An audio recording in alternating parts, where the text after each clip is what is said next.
Graça e paz, abençoados. Mais um dia que nos fez o Senhor, nosso Deus e, acima de tudo, o nosso Pai Criador. E é por Ele, por meio dele, que nós estamos aqui. O canal Luz da Graça está aqui mais uma vez com vocês, trazendo o perfeito entendimento da palavra do Pai. Então eu quero deixar o meu abraço desde já para o nosso irmão no canal Yahushua Reina para sempre, e como a todos os irmãos em graça, para não se sentir menosprezados, tá bom? Como nós, o canal Yahushua, tem caminhado conosco lado a lado neste mesmo propósito, nós assumimos um propósito de nos aprofundar, trazendo a verdade do Pai. Então eu deixo também um abraço a vocês também, aos outros canais em graça, aos outros irmãos em graça, aos irmãos do sistema religioso, tá bom? A todos vocês que nos assistem, fica um abraço do irmão Paulo, e nós viemos trazer um novo tema para você, para compreender a vontade de Deus. Então o tema é vontade ou permissividade? É uma pergunta, vontade ou permissividade?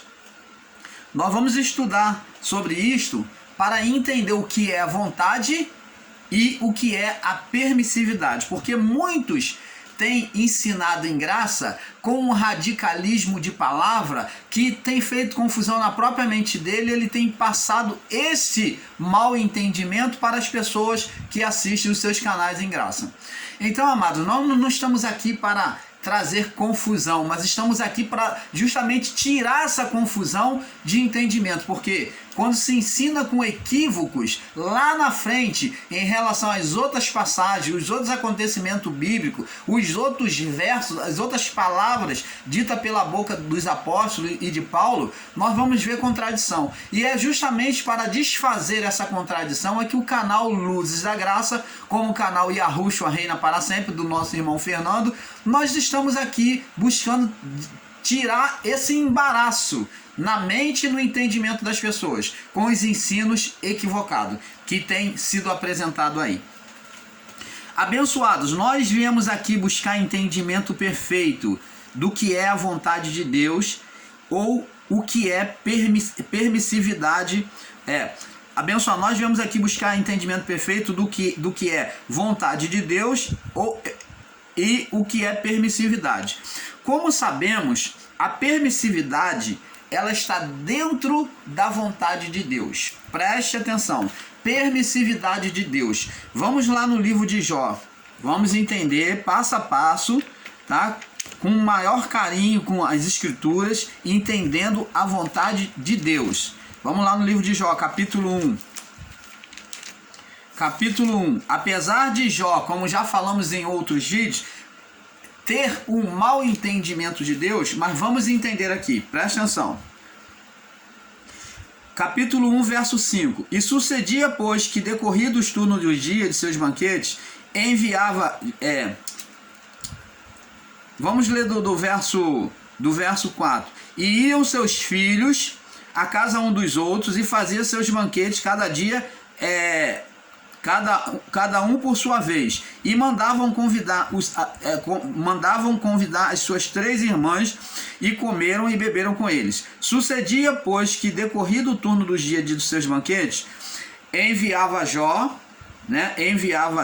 e os santificava, e levantava de madrugada e oferecia holocausto segundo ao número de todos eles, porque dizia Jó: porventura pecaram os meus filhos e amaldiçoaram a Deus no seu coração.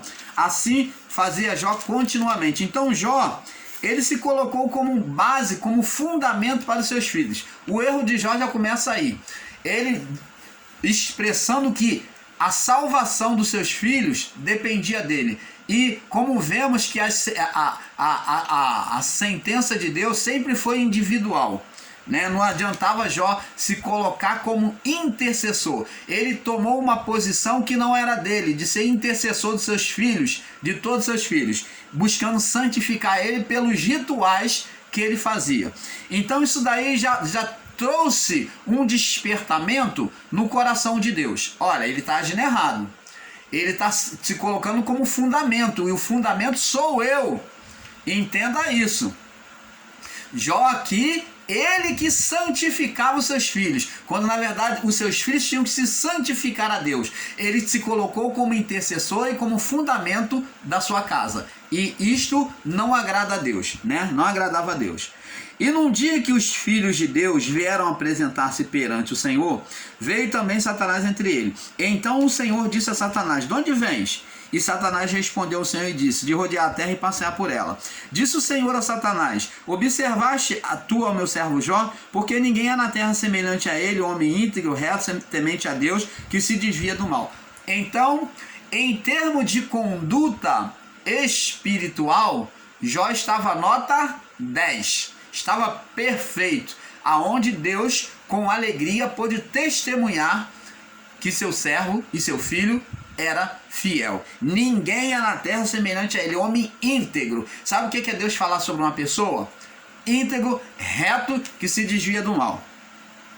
Aí diz aqui: então respondeu Satanás ao Senhor e disse: porventura Jó não teme a Deus em vão? Não teme a Deus em vão? Tu não cercaste de sebe a ele e a sua casa e tudo quanto tem, e as obras da tua mão abençoaste, e seu gado se tem aumentado sobre a terra? Mas estende a tua mão e toca-lhe em tudo que tem, e verás se não blasfema de ti na tua face. Então, verso 12, observa aqui agora. Então disse, Deus não foi lá e tocou. O ser espiritual, o ser Satanás, existente de Adão até o juízo, que imperava sobre este mundo outrora, né, sobre a criação, ele pediu a Deus, ele falou: toca-lhe nele, porventura tu não cercaste ele de bens, e as obras da tua mão abençoaste, mas estende a tua mão, verso 11, vai lá, toca nele. Estende a tua mão, olha, a autoridade e soberania de Deus. Só quem podia tocar no homem justo era o Criador, era Deus. Por que então ele não tocou? Porque não havia condenação. E a palavra ainda testifica, dizendo lá no livro de 1 João 5, diz que aquele que é nascido de Deus, esse o maligno não lhe toca. Então, porque é nascido de Deus. Então, aonde há santidade, não havia condenação, aonde o ser espiritual usava a lei para condenar. Porque a única forma que ele tinha de mover, de ter liberdade para tocar nos filhos de Deus, é se eles transgredissem a lei. Então, na transgressão da lei, ele tinha legalidade. Como o ser espiritual Satanás não viu acusação em Jó, aonde o próprio Deus testemunha de Jó, então ele fala: toca-lhe tu e verás que ele blasfema de ti na tua face. E Deus tocou?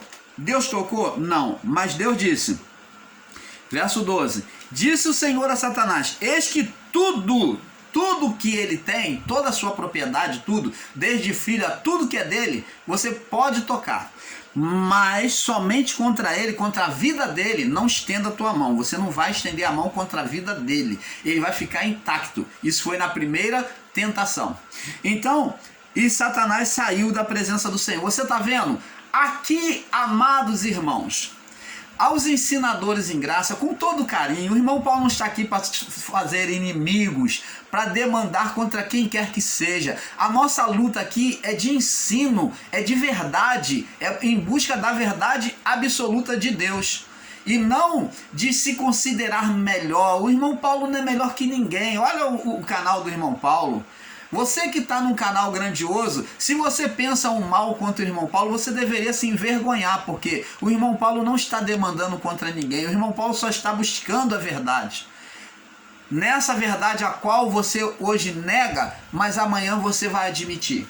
Assim como você que iniciou o Ensinador em Graça e trouxe algumas verdades e hoje tem um canal grande, o irmão Paulo faz a mesma coisa.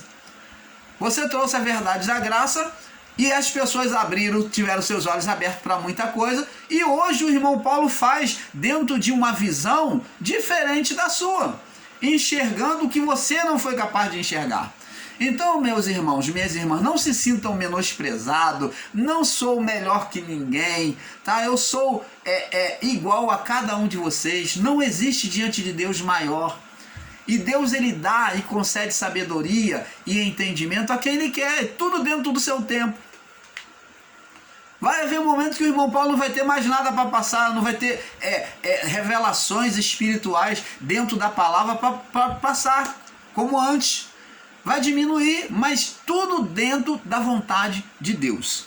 Então, amados, nós vemos aqui que a soberania de Deus, quando Deus manda, ele permite que o ser Satanás, que o ser Satanás pede, porque Deus é soberano, ele respeitou as leis de Deus, a soberania de Deus, ele não podia ultrapassar.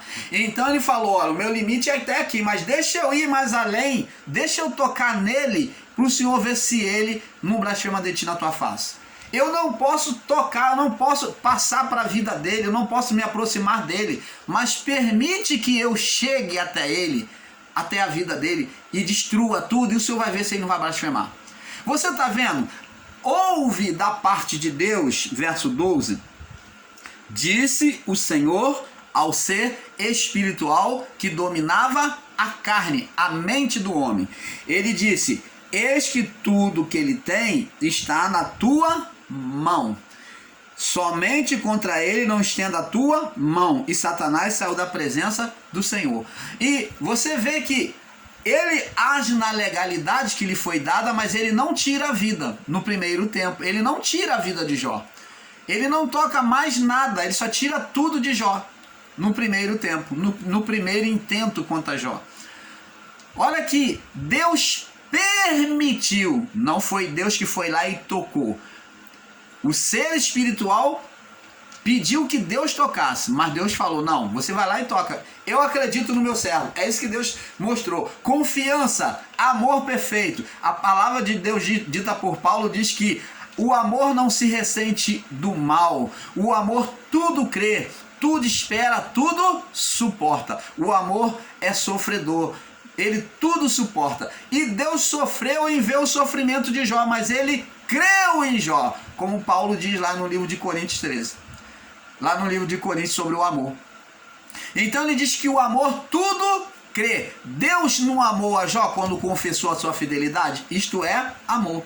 Ele dava tudo a Jó porque Jó lhe era obediente. Mas o amor também ele corrige as falhas, ele é verdadeiro. Então, por outro lado, Deus queria mostrar a Jó uma verdade que ele não enxergava. Por isso ele permitiu. Então foi permissividade, foi com permissividade que o ser espiritual tocou em Jó. Você está entendendo, amado?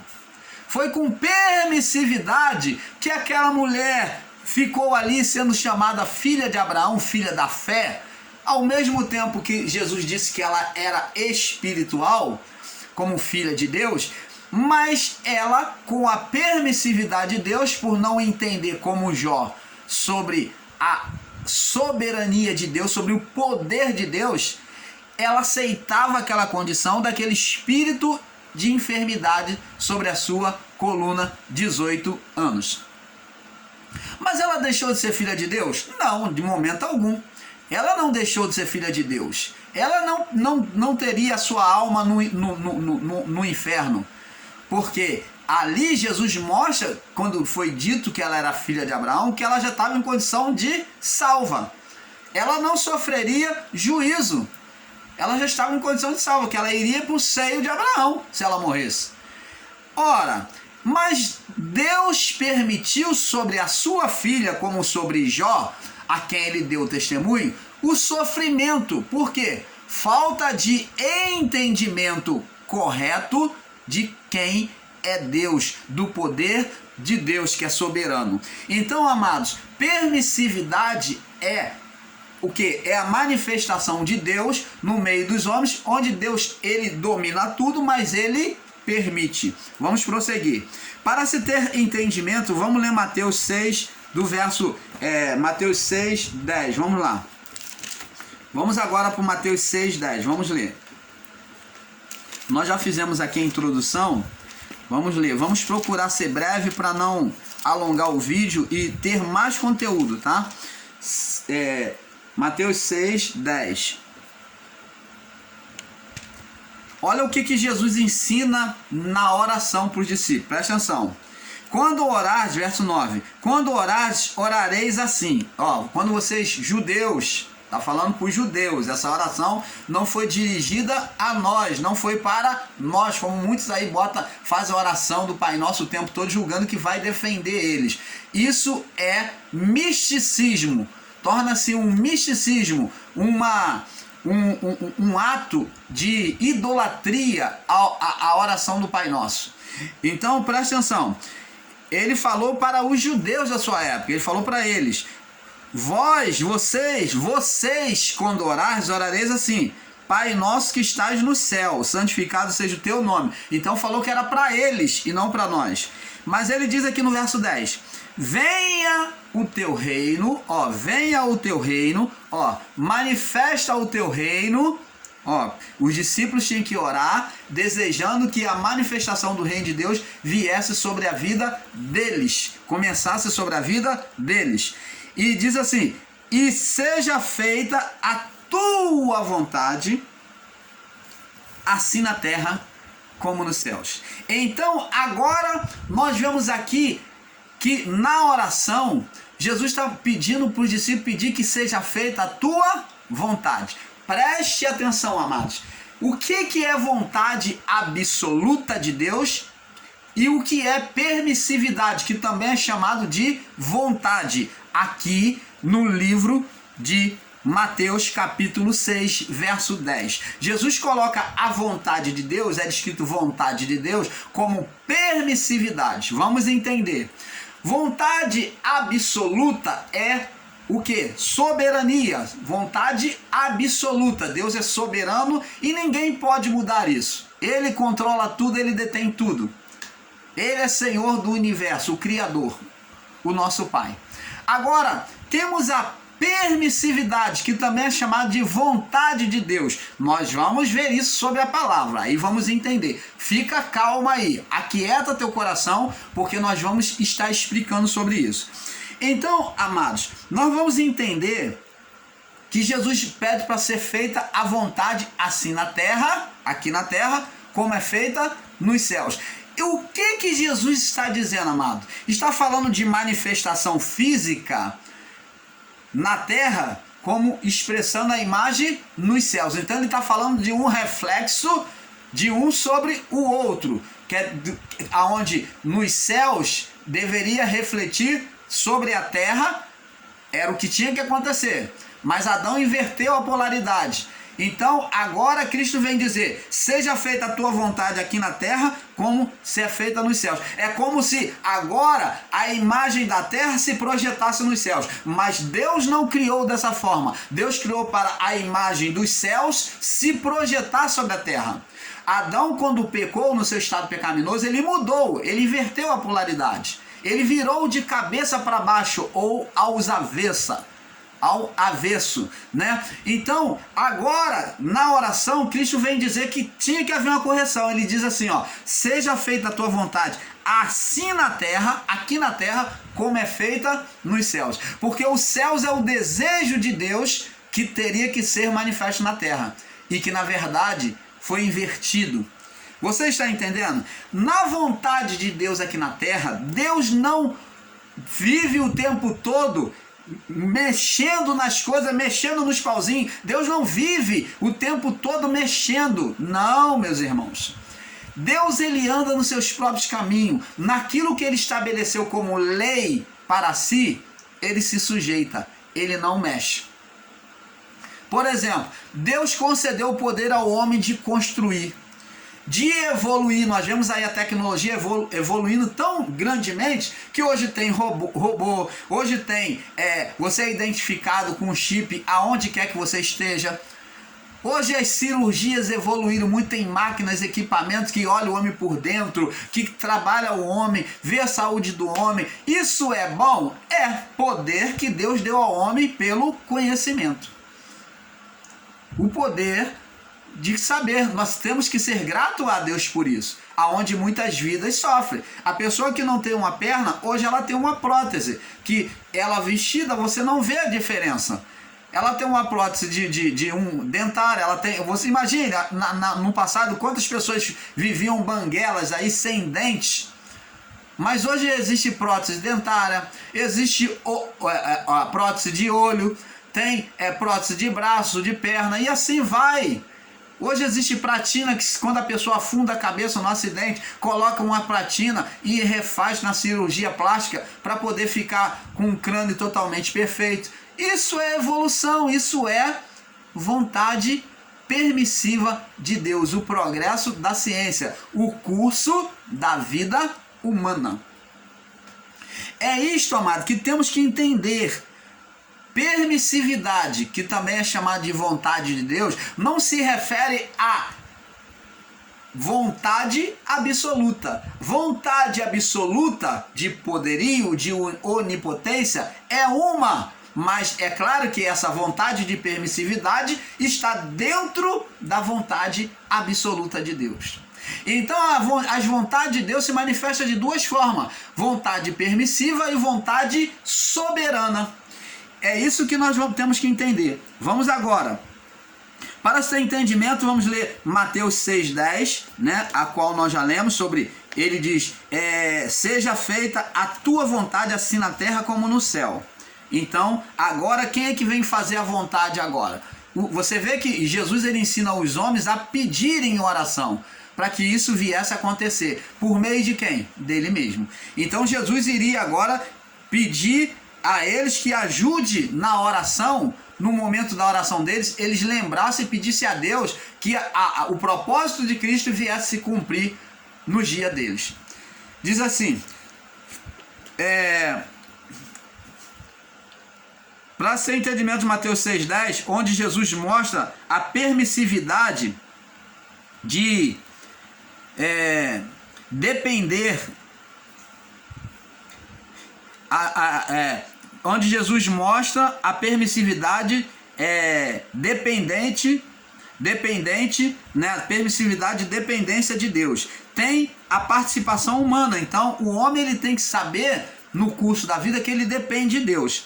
E diz aqui, tem a participação humana, isto é, onde o Criador utiliza e deixa acontecer, que é o curso da vida, para mostrar o seu poder. Vamos lá no livro de João, aonde existe uma manifestação da vontade de Deus sendo manifesta. Vamos lá no João capítulo 9. João 9. Vamos avançando. Aqui é a passagem de um cego de nascença. E passando Jesus, viu um homem cego de nascença. E os seus discípulos lhe perguntaram: Rabi, que quer dizer mestre, quem pecou? Por que ele está nesse estado? Ele está nesse estado por causa de condenação dele ou dos seus pais, para que nascesse cego? Verso 3, nem ele pecou, ele não está em estado de condenação, e nem foi por causa da condenação dos seus pais, né? Nem seus pais pecou, mas foi assim para que se manifeste nele as obras de Deus. O que é esse foi assim? Está falando sobre o curso da vida, a permissividade de Deus. Então, isso se sucedeu. Existem evangelhos que diz que isto se sucedeu, ou foi assim, veio num acontecimento da vida para que se manifestasse nele as obras de Deus. Então, até na situação má, Deus vem fazer proeza e mostrar que naquela permissividade ele era soberano. É o que aconteceu com este homem cego. No curso da vida, aonde Deus não se entremeteu, ele permitiu, ele falou: deixa aí, deixa a vida tomar o seu curso, deixa como o leito do rio, ela ir seguindo. Mas lá na frente, eu vou curar este homem. Você está entendendo, amado? É isso que Deus faz em nossa vida, no curso da vida humana. Ele deixa no livre-arbítrio. E nós vamos ver isso. Vamos lá no livro de Lucas, Lucas capítulo 13 também. Mostra aqui, Lucas 13. no verso 10, 17. 10, 17. É a mesma passagem, tá bom? Agora vamos ver aqui. Não, é outra passagem. Vamos lá. Lucas 13, do 10 em diante. Diz assim: e ensinava no sábado numa das sinagogas, e eis que estava ali uma mulher que tinha um espírito de enfermidade, dizendo que a enfermidade dela era espiritual. Agora, para você, ensinador em graça, que diz que não era demônio, não era espírito imundo de enfermidade, então observa bem. E já havia 18 anos e andava encurvada e não podia de modo algum. Esse modo algum demonstra que ela já buscou um meio de se curar, seja pelo médico, de todas as formas ela buscou se curar na parte médica. E de modo algum, e não podia de modo algum endireitar-se. Vendo Jesus, chamou e disse: mulher, estás livre da tua enfermidade. E pôs a mão sobre ela e logo se endireitou e dava glória a Deus. Então, 18 anos, irmãos, é uma vida adulta. É uma formação de uma vida a ser adulta, né? Os homens, quando completam 18 anos, vão servir o quartel, porque já é chamado de adulto. Já é agora um homem responsável. Isso na nossa lei civil brasileira. Com 18 anos vai servir, vai se alistar no quartel. Essa mulher passou esse tempo todinho da sua vida, mesmo ela sendo uma pessoa filha de Abraão, uma pessoa da fé, mas na permissividade de Deus, por ela não conhecer a Deus, ela tinha um entendimento como de Jó, que aquela enfermidade, uma vez que ela tentou, não conseguiu, era de Deus. Ela achou que era de Deus, então ela continuou adorando lá, ó, encurvada, adorando, achando que foi Deus que colocou aquela situação. Isto aconteceu no curso da vida. Você vê que Deus permitiu. Ele permitiu porque a um momento é que ele iria manifestar a sua vontade absoluta. Então, quando vem Jesus no templo e vê aquela mulher no dia de sábado, que era a lei dos judeus que guardava o sábado, então Deus mostrou a sua soberania, a sua vontade absoluta, especificamente sobre a vida daquela mulher, confrontando com o entendimento dos religiosos naquela sinagoga. Você está entendendo, amado? Então, por meio do Filho, ele foi lá e manifestou a sua soberania de maneira específica, livrando aquela mulher, como aconteceu na vida do cego de nascença. Então, tudo isto houve durante 18 anos, a permissividade. No cego, durante todo aquele tempo da sua vida até Jesus chegar a ele, permissividade, até que ele se manifestou mostrando a sua soberania. Opa, uma vontade que estava ali, permissividade, vontade de Deus, e outra vontade superior, soberania, que se manifestou por meio de Cristo, curando o cego, libertando aquela mulher do espírito de enfermidade que estava há 18 anos. Você está entendendo, amado? Veja que essas pessoas tiveram a sua fatalidade no corpo, onde Deus utilizou elas para a glória dele, como no caso de Lázaro, o homem conhecido em Betânia, que Jesus, ao receber a notícia da sua enfermidade, não lhe dá a menor importância, permitindo ele ser levado à morte. Vamos lá agora no livro de João. Olha, existe revelações profundas vindo aí, tá? Existe revelações profundas. Agora você vai ter os seus olhos abertos agora sobre o que é permissividade de Deus. Vamos trabalhar aqui em cima do livro de João, capítulo 11, sobre a ressurreição de Lázaro. Vamos lá. Diz aqui, vamos ler aqui. Estava, porém, enfermo, João capítulo 11, verso 1 em diante. Estava, porém, enfermo um certo Lázaro de Betânia, da aldeia de Maria e sua irmã Marta. E Maria, que era aquela que tinha ungido o Senhor com unguento e lhe tinha enxugado os pés com os cabelos, cujo irmão Lázaro estava enfermo. Mandaram-lhe, pois, suas irmãs dizer: Senhor, eis que está enfermo a quem tu amas. E Jesus, ouvindo isso, disse: esta enfermidade não é para a morte, mas para a glória de Deus, para que o Filho de Deus seja glorificado por ela. Então, preste atenção, amados e abençoados. Iluminação do Pai.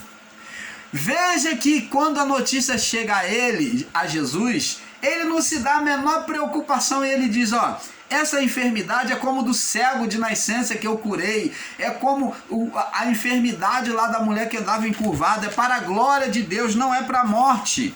Não é para a morte. Mas então ele estaria mentindo? Ó, não é para a morte. Jesus estaria mentindo? Lázaro não morreu no físico? Morreu e não morreu, porque ele ressuscitou. Jesus foi lá e ressuscitou ele. Agora preste atenção. Ele já diz que é para a glória de Deus. Então Jesus falou, ó, deixa para lá, isso não é para a morte. Agora vamos prosseguir no verso 5. Ora, Jesus amava a Marta e a sua irmã e a Lázaro. Então ele amava essas três pessoas. Ele amava, ele tinha carinho por elas. E quando ouviu que estava enfermo, ficou ainda 2 dias. Ó, ele recebeu a notícia e ele, ó, por quê? Porque ele teve a manifestação da onisciência de Deus, aonde o próprio Deus confirmou no coração dele que não era para a morte. Então ele pode dizer, essa enfermidade não é para a morte. Ele não se preocupou, ele deixou a vida seguir o seu curso. Vontade permissiva de Deus. Ele permitiu que a doença viesse levar Jó à morte. Vontade permissiva. Como aconteceu aí, acontece tragédias nesta vida, vontade permissiva, não o que Deus está fazendo. Ensinar que Deus que cria o mal sobre a vida das pessoas, que Deus que trouxe a morte sobre a vida de Jó, Deus que trouxe a doença, não. A doença veio sobre ele e apenas Jesus permitiu. Deus, por meio de Jesus, permitiu que ele fosse levado à morte. Você está entendendo, amados? Oh, abençoados! Quando ouviu, e diz aqui verso 7, depois disto, disse aos discípulos, olha bem, vamos outra vez para a Judéia. Foi lá que queriam apedrejar Jesus, que ele teve que sair às escondidas com os discípulos. Então, olha o que o discípulo vai dizer no verso 8. Disseram-lhe os discípulos, mestre, que é Rabi, ainda agora os judeus procuravam apedrejar-te e queres tornar para lá? Você só esqueceu que eles queriam matar o seu apedrejado lá? E Jesus respondeu, não há 12 horas no dia? Não há 12 horas no dia? Se alguém andar de dia, não tropeça. De dia não vai tropeçar, porque vê a luz deste mundo. Então, a pessoa caminhando de dia, ela tem uma visibilidade bem maior. Mas se andar de noite, tropeça, porque não há luz. Então, se a pessoa andar de noite, ela tem a possibilidade, diante da escuridão, de tropeçar em alguma coisa. Agora, preste atenção. Assim falou depois disso, disse: Lázaro, o nosso amigo, não dorme, mas vou despertá-lo. Quando Jesus fala de andar de dia, ele está falando do mal está abrigando a mente das pessoas e o coração. Então, essa noite é a manifestação do mal na mente das pessoas, criando oposição a Deus, querendo apedrejar Jesus. O mal, ele estava ali naquele momento. Jesus não está dizendo que foi lá de noite pregar, não. Jesus está dizendo que a noite que estava sobre eles é na mente, é a dominação do ser Satanás dominando a mente deles contra Jesus para levá-lo a morrer apedrejado. Ele e os discípulos. Então tiveram que sair correndo da Judéia. Mas Jesus disse, ó, agora, olha só, onisciência de Deus sendo manifesta por meio de Jesus. Tanto no caso de Lázaro, quando recebeu a notícia de que iria morrer, como também no apedrejamento. Ele fala, mas agora ele diz aqui, ó, mas se andar de dia, não tropeça. Mas se andar de noite, tropeça, porque não vê a luz. Então Jesus está dizendo para eles que agora eles podiam voltar lá na Judéia, porque agora eles iriam receber ele, porque a noite, que é as forças malignas do ser Satanás que agia na mente deles, já não estava mais dominante. Você está entendendo, amado? Vamos, para ter um entendimento perfeito, vamos lá no livro de Lucas. Deixa eu ver se aqui em Lucas nós podemos ver isso aqui. Não, vamos lá no livro de Mateus. Em Mateus nós vemos melhor. Mateus, vamos aqui. Sobre a tentação de Jesus. Diz aqui, ó. Mateus, diz aqui, ó. Verso 11. É Mateus 4, 11. Mateus 4, 11. Então o diabo, que é a manifestação do ser espiritual na mente... na mente do homem, no caso estava na mente dele, atuando na mente dele.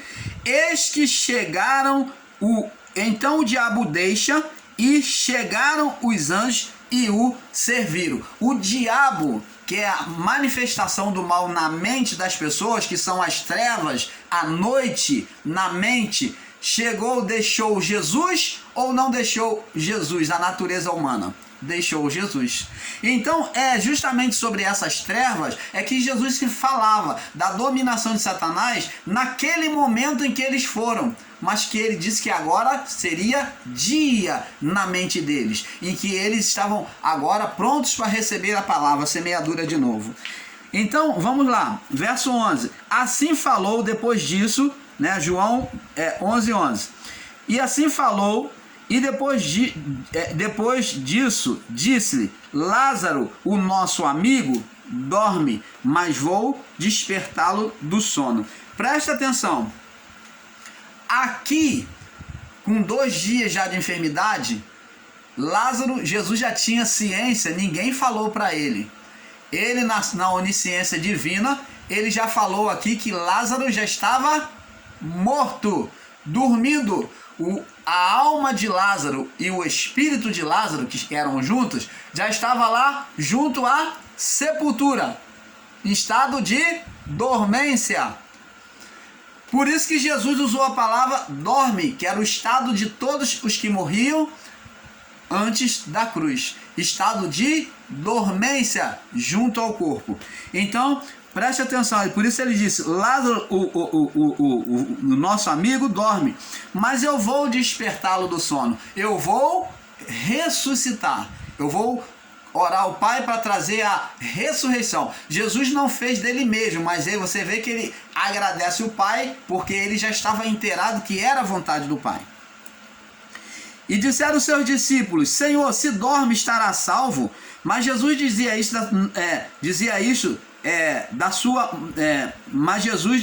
da sua morte. Eles, porém, cuidavam que falava do sono, do repouso do sono. Então Jesus disse